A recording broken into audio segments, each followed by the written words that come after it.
জোনাকি সহ কিছু পোকামাকড় আছে যারা আলোর জন্য বিখ্যাত। জোনাকি সহ এমন পোকামাকড়ের এই আলোকিত বৈশিষ্ট্যকে জৈব ধারা বলে। রহস্যময় আলোকিত পোকামাকড় নিয়ে অনেকদিন ধরেই বিজ্ঞানীদের মধ্যে আগ্রহ দেখা যাচ্ছে। জোনাকির আলোর উৎস নিয়ে একটি নতুন জিনগত সূত্র প্রকাশ করেছেন বিজ্ঞানীরা। আলাদা আলাদা প্রজাতি ভেদে প্রতিটি নিজস্ব আলোর ঝলকানি ও ভিন্ন আকৃতির আলোর আভার অঙ্গ রয়েছে। বিজ্ঞানীরা নিশ্চিত করে দুটি জিন আবিষ্কার করেছেন যেগুলোর কারণে পোকামাকড়েরা আলো ছড়ায়। চীনের হুয়াংজাং কৃষি বিশ্ববিদ্যালয়ের জীববিজ্ঞানের সিনহুয়াফু বলেন, জোনাকি পোকার লার্ভার আলো তৈরির অঙ্গ দ্রুত তৈরি হয়। প্রাপ্তবয়স্করা এই অঙ্গে বিশেষ উপায় নিয়ন্ত্রণ করতে পারে। বিষয়টিকে হারিকেন বা লুণ্ঠনের সঙ্গে তুলনা করা যায়। জোনাকি পোকার আশেপাশে কোনো সঙ্গী থাকলে সে মোর্স কোডের মতো আলোক ঝলকানি ছড়াতে পারে। নেচার কমিউনিকেশন নামে বৈজ্ঞানিক সাময়িকীতে নতুন গবেষণার ফলাফল প্রকাশিত হয়েছে।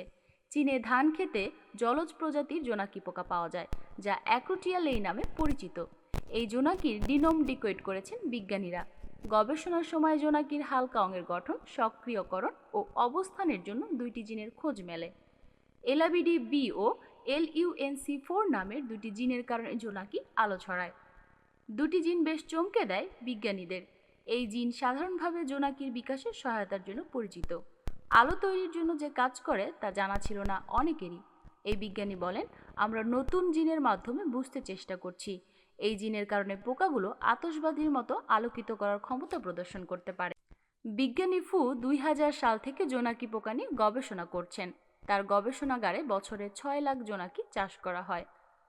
জিনোম রহস্য নিয়ে কাজ করার সময় দুইটি জিনের অবস্থা জানার চেষ্টা করেছেন বিজ্ঞানী ফু। জোনাকি এখন সারা বিশ্বে বড় বিপদের মধ্যে দিয়ে যাচ্ছে। আলোক দূষণ, কীটনাশকের ব্যবহার, বাসস্থানের ক্ষতি আর অন্যান্য প্রাণীর উপদ্রবের কারণে জোনাকির বিপন্ন। শুধু যুক্তরাজ্যে 18টি প্রজাতি এখন বিলুপ্ত।